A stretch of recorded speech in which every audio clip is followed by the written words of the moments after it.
co-host Scott Benson, Hey, everybody. as well as Alina out of Miami, Florida. Hello. All Good right, morning. Good so morning. this is our South Florida show. So we're going to talk all things South Florida real estate and loans.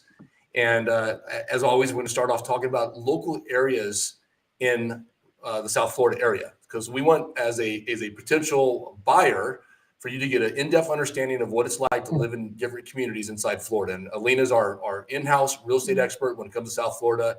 She really does well with luxury market. She has a rental program, management company that she handles your rentals for you. So she really has a lot of turnkey solutions for either somebody that's coming in to buy the home, invest in a home, have a second home, you name it, Alina's got you covered. So with that being said, Alina, if you wouldn't mind, let's go ahead and talk a little bit about Fort Lauderdale is what you're going to talk about today. And then we actually have an investment property we're going to bring up and look at an analysis on it. So we have some reports we're going to review. Scott will go over that. But let's learn a little bit about Fort Lauderdale.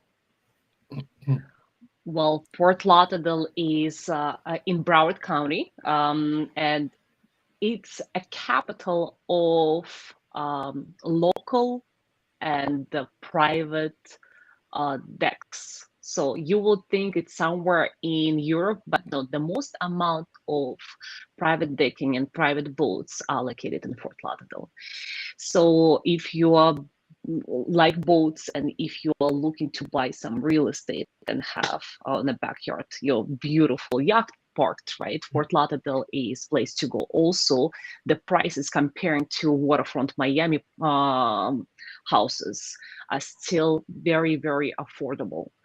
And that's basically Quick how I question talk about Fort Lauderdale. Yeah. Quick question regarding Fort Lauderdale. So that you mentioned the docks. That's an intercoastal water channel, right? Yeah. That you have those docks on. And correct me if I'm wrong, but can you go all the way up to Palm Beach County in those, like, up to you can go wherever you want to. So the beauty about this area is that you have pretty easy access to the ocean if you want to.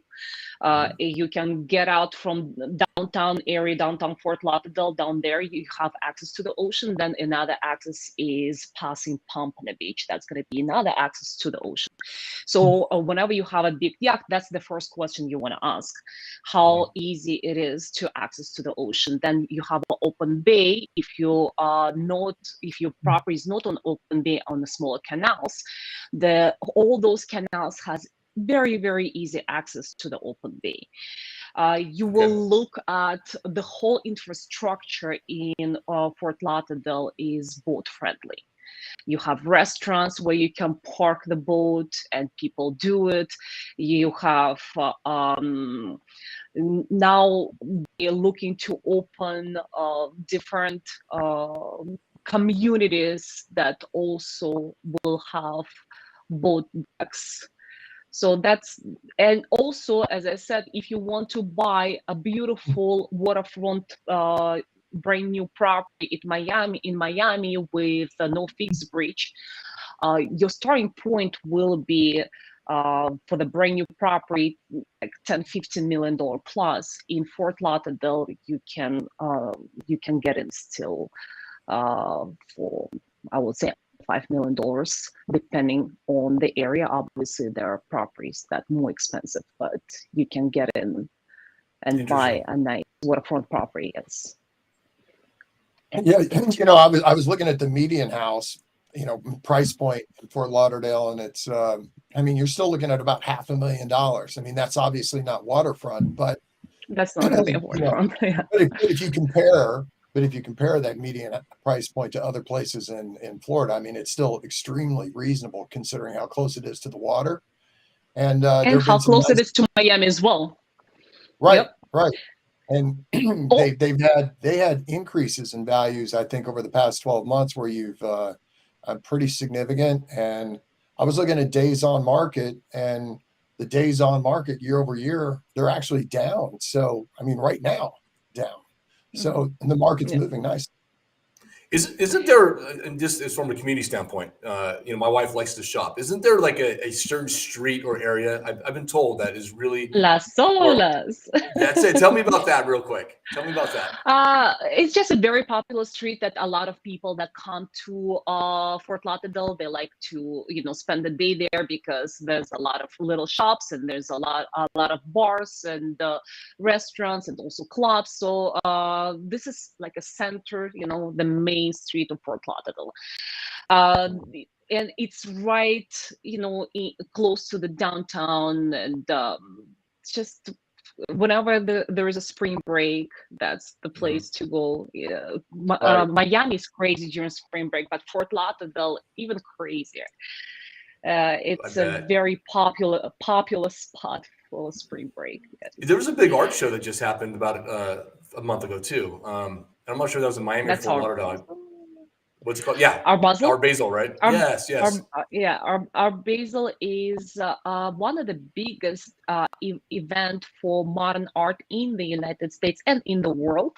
They have different locations, and every year traditionally it happens in Miami. Miami is the main city to have the biggest galleries, but when it's such a big event, then you have little small parties, then you have not big galleries, small galleries, and it spreads. If a couple of years ago it was mainly only in Miami, now it spreads. Like we have it in, last time we spoke about Coral Gables. So Coral Gables hosts some events, then Fort Lauderdale hosts some events. So it's just like little by little spread. And it's everywhere. A friend of mine's an art broker out of Jason Perez. He's part of Art Basel, so that's how I was aware of that. He just shows out here in Vegas as well. So little connection there. So that's cool. Let's look. Alina, you had a listing. I'm going to pull it up real quick. How do I share my screen here? Oh, beautiful listing. Speaking of boat docks, right? Yeah, exactly. That's the one with the beautiful boat dock. So you have this listing here. Yeah, it's in Fort Lauderdale. Let's take a look. That's a nice one. Yeah. So real quick, short-term rentals. What's the feasibility of doing a short-term rental in Fort Lauderdale? I love Fort Lauderdale. I love Broward County for short-term rent overall because Miami is a big, difficult puzzle. Miami-Dade County, you always have to look at the area, you always have to look at the city. Broward County overall allows vacation rental, and every city has its own requirements. So in city of Fort Lauderdale, you can do short-term rent in a single family houses, no problem, as long as you have your license in place. In order to get the license, you'll basically have to comply. You have to pass the inspection. The biggest thing they're looking at is the pool, actually. You want to make sure that it's safe and secure. It has to have a gate around the pool, and if you don't have it, the whole property has to be gated, and you have to have little alarms on every single door. So it's a process, but again, that's why you have professional people that you hire. But whenever you want to buy something in Fort Lauderdale and then down the road do vacation rental, you don't have to think twice. You don't have to search and try to figure out if you're legal or not. So it's gonna be awesome. All legal. So two things that stand out. We put this together. This is one of your listings, and we have a couple of call outs. We have potential taxable income reduction of $600,000, which is monstrous. Scott, would you walk our viewers what that means? Walk through with our viewers what that means, please. I'm sorry, I didn't hear what your question was. Yeah, the potential taxable income reduction of $600,000. Yeah, so you've got a couple of things there. So you can, when you take a look at the tax deduction that's available, there are several different aspects that you're looking at with that. So one is the interest expense, but then the bigger one when you're looking at rental properties is the depreciation. And what we can do is take advantage of the Jobs Act still this year. You still get 80% of the short-term tax savings associated with the Jobs Act that you can take in year one. And that can have a very significant impact in terms of returning your original investment capital right off the bat. But then it also will reduce your taxable income. And one of the things that we always remind people that you have to look at is if you're going to take advantage of some of the deductions that are available in this format, then you have to meet the requirements for being a real estate investor. But the advantage to doing short-term properties is you only need to have 100 hours of service on short-term rentals to qualify to meet that standard. And then the depreciation savings get to be pretty intense at that point. And obviously you've got the interest expenses as we move forward. And then I believe that on the, if you go to the cash flow and KitKat, I'm only seeing part of the report. So Can you see it here? There you go. yeah. But on a cash flow basis right there, you're already meeting, and this is without taking into account the tax savings. You're getting a cash flow savings in year 3, and then it just continues to grow from there. And I think the projected occupancy rate on this property, when we took a look at AirDNA, because we use AirDNA's Rentalizer to look at the projected occupancy rate. And what we're looking for is something that's over 60%. And this property, they're estimating is going to exceed that number. So, I mean, this makes it a really, I mean, this would be a great property to live in, but it'd also be a great property as an investment or as a vacation property / investment property. You know, you can come down there for a couple of weeks, use it yourself, and then rent it out the rest of the year. And then, Alina, they could use your property management service, because I think you provide that in Fort Lauderdale too, right? Yes. Miami-Dade and Broward County. Let me give you something some interesting information about this particular property, because we just rented this property, even though it's for sale. We just rented this property for 1 year for $11,800 a month. Oh, that's great. So it's not bad, and the tenants will be responsible for all the maintenance fees, such as pool service, lawn service, obviously electricity and water. So there's no overhead on the property tax and the insurance, and the tenants will carry their own liability insurance. So Well, that's what's good about that is that, you know, 11,000, and that's on a long-term rental. I think for short-term we calculated 16,000 potential. So I mean, to have the security of a long-term. $11,800. So it's basically almost $12,000. Yeah, and they're covering a lot of carrying costs to manage the home. So I mean, that's a great deal. You always have to compare apple to apple, even though I like to promote my service as vacation rental company service, but also I want to represent the best interest of the client and the buyer, right? You look at the numbers, and sometimes it doesn't worth it to do vacation rental, unless you want to use the property for yourself, and then obviously you want it to be not occupied constantly.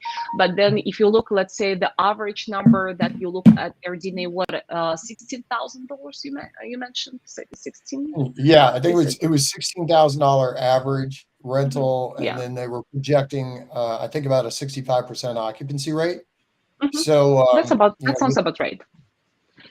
So if you're looking at $16,000 a month on a short-term rent, you have to cover 100%. You have to cover your electricity, which is going to be approximately $400. Then water, another, like, let's say $200.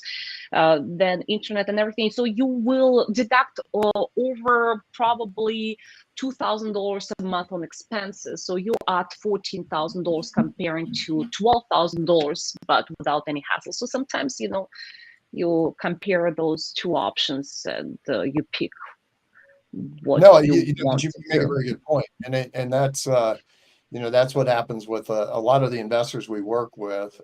They choose to look at long-term rentals, even if it's a little bit less income, because it's easier to deal with. And then we've also seen a nice market for, not at this kind of price point, but if you move down market a little bit, or quite a bit, if you look at mid-term rentals, so 1, 3, 6 month rentals, you can still get a premium over the short-term rental. It's a little bit less work. We've seen a lot of benefit to kind of mid-tier price homes, medium price homes, when people are renting to like traveling nurses, as an example. That's a really, really good market. It really pays off well for people that are looking to invest in that size property. But something like this, I mean, almost $12,000 a month and not having any expenses. That's a pretty good scenario. You might even look at somebody that's going to do second home. You know, people are living in New York and they want to come in and have that good weather during the winter. Maybe they're doing a midterm rental during the off season. Yeah. And it happens a lot. It happens, especially in Miami. It happens a lot. I bet. Now let me ask you this. I'm sorry. Finish your thought, Alina. No, go for it. So one thing that I was looking at, because I was looking heavily at potentially relocating or buying investment properties in Florida myself. And obviously we just had the big hurricane. Hurricanes are real. It happens. What are some of the requirements that you need to have in a home from a code standpoint? From the windows, the shutters, etc. What to give somebody assurance that they're buying a home? What are they looking for when they're buying a home from that perspective? Well, the first thing is that you need to check the requirement of the mortgage company, of the lender, because most of them will ask you to get the specific insurances. And in order to get the insurance, you have to do 4.0 inspection and wind mitigation inspection. And after that, you will see if you can get any deductions or not on let's say wind insurance, right? Let's say if you have impact windows, which is one of the most important parts when you're looking for a house to buy, because it's expensive.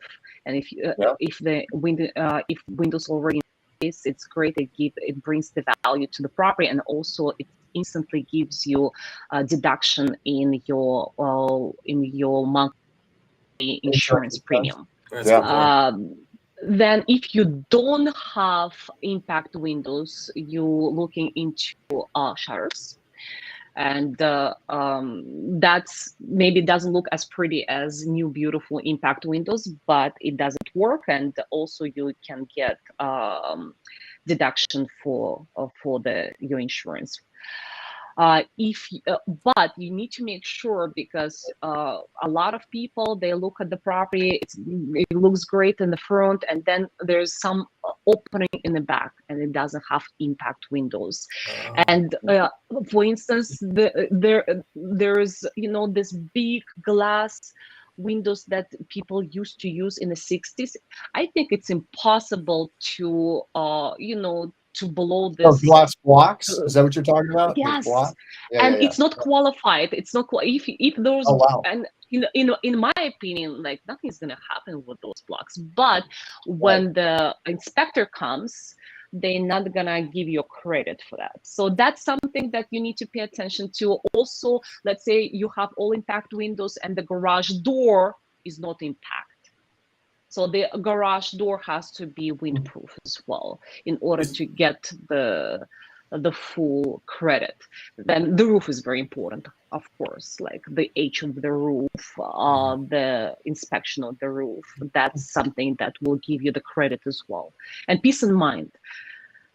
Because when you have the property in Florida, whenever there's a hurricane season, you don't have shutters, you buy all this plywood. Home Depot announced they don't have this plywood, then you call all the handymen to help you with that, and everyone is busy fixing their houses before the hurricane. It's a madhouse. I'm not sure if you know this, but there's a building code that was passed. I know that they updated the building code. So I remember when I was looking for houses, I put a filter on it. I think it was like 2014 and above. They have to have a certain grade of window impact windows. And I don't mean to put you on the spot, but I know that's there. Are you familiar with what I'm talking about? We do have a certain standard, so that, for instance, you can just put any impact windows. It has to be like, let's say, Miami-Dade County approved. They have to be certified. Got it. Same thing with the shutters. You can just buy any kind of shutters. It has to have a stamp on it with approved by Miami-Dade County approved, for instance. And whenever they bring those windows, you can see the little stickers. the numbers. Oh, So yes, very it's cool. not any kind of, and that's why actually the one of the reasons why the construction in South Florida is more expensive than in a lot of other states. Because we have certain codes that protect you, but also it's more expensive to build in South Florida. Also, the Well, flood is important. Flood is important. By the way, whenever you buy real estate in Miami, please, even if the insurance company doesn't ask you, even if they will even if you buy cash, for instance, that you decided not to deal with insurance, go and get elevation certificate to see where your property is at. In the People get floodplain. excited, they're like they like the property, they get it, they get the property and it's below below the zero level of elevation. And That boat park in the whenever back comes even more important if that's the case. yeah, exactly. You got to get out of there. So Yep. hey, I know Alina, I know you got to run. This is going to be a shorter Yep. segment, but as always, we're going to talk about something interesting to visit. Doesn't have to be a restaurant. It could be a park. It could be a destination. And I'm going to share something different than a restaurant today. So Scott, you go first. We're going to Alina a chance to think about it. All right. Well, I'm going to switch it up on you, and I'm going to go to a place that I love that's near Alina. I'm not going to pick a place near me since we're talking about South Florida. That's right. And one of the places that I love, and by the way, you're talking about Fort Lauderdale being a great spot for, I guess busy during spring break. Oh, so long ago, I can remember my spring break, and I did a spring break in Fort Lauderdale, and it was fantastic. I loved it. Oh. So, and I love Miami overall. And I think one of the cool places to go in Miami, go have a cup of coffee, just kind of chill out and watch the beautiful people walk by, is News Cafe. And I think it's still down there, right? It's still there, right? Is News Cafe still there, Alina? I've Do you never know? been there. For everybody else, you can check out News Cafe, and if it's not there, then I've really dated I'm myself. writing it down. I don't know. So that's my Miami pick. That's it. Okay, And it's in Alina, go. Miami. It's in Miami. It's Miami. It's Miami. News Cafe. News Cafe. We're gonna have to research that. I'm gonna see if that's still there. I'll Google it. All right. So well, next week you can tell me if it's still there. Okay. I'll let you know. I don't want to disappoint you. If it's not there. Well. It was a while ago, Scott. This is when you're in college, right? I mean, well, no, that didn't have to last. So, all right. Maybe it's still there. Yeah. Well, we're talking about Fort Lauderdale today, yes, and we started the conversation about waterfront and beautiful boats. So I will highly recommend you to have your lunch, dinner, doesn't really matter, in Calu's restaurant. It's waterfront property. If you have a boat, you can come by boat. There's a beautiful, nice yachts, and also it's right next to the bridge. So if you come there during the daytime, they will always open the bridge. The big yachts comes, passes, they close the bridge, and it's just very entertaining. It's American food. And it's located a little bit up north part of Fort Lauderdale, so definitely worth visiting. And let me, because last time we were talking about food, this time we're talking about food. Let me also recommend something about visiting when you're with the kids, maybe. Yes. It's Fort Lauderdale Science Museum in a rainy day. Great spot to go, and for little kids, maybe even for a little bit older kids, really entertaining. I used to live in Fort Lauderdale, and I was taking my kids there. That's basically two spots that I would recommend for this Perfect. video. Perfect. I love it. All right. So I'm going to throw you guys for a loop today because a lot of people don't realize geographically where Vegas is super close by to. And I'm going to share my screen again. Let's see, share, and then I'm going to open up a picture. Okay, can you guys see this picture? I probably have to make it actually bigger. No, there we go. It's snow-capped mountains. Okay, so this is on Southern Highlands Parkway. I live in Las Vegas, and I dropped my son off to school in Southern Highlands, and that is Mount Charleston. It's about a 45-minute drive to snow and to go snow skiing from Las Vegas. So if you live in Las Vegas, you can snow ski 45 minutes, or you can go the other direction to Lake Mead and you can water ski in the same day. So a lot of people think Vegas is just casinos and all that adult playground, but we actually have some great national parks and some very fun stuff to do that's recreational. Well, and I have to say that since you pointed that out, in LA, which is where I am, mountains, Big Bear, beach, right? So just for the hell of it, because I had to prove that it could be done, skied on the mountains, went swimming on the beach, same day in LA. Awesome. Even with traffic, I made it happen. So, that's just one of those things you got to do. You got to pull that off in a big day. So right. And Alina can wrestle an alligator and go to the beach in one day. So snow is the only one thing that Miami doesn't have. That's it. So Yeah. all right, guys. Well, hey, this has been a fun episode. I hope our viewers enjoyed it. As always, I'm Ted Hicks. This is Scott Benson, my co-host, and Alina Melody for the Real Estate Mortgage Insiders. You guys have a wonderful day.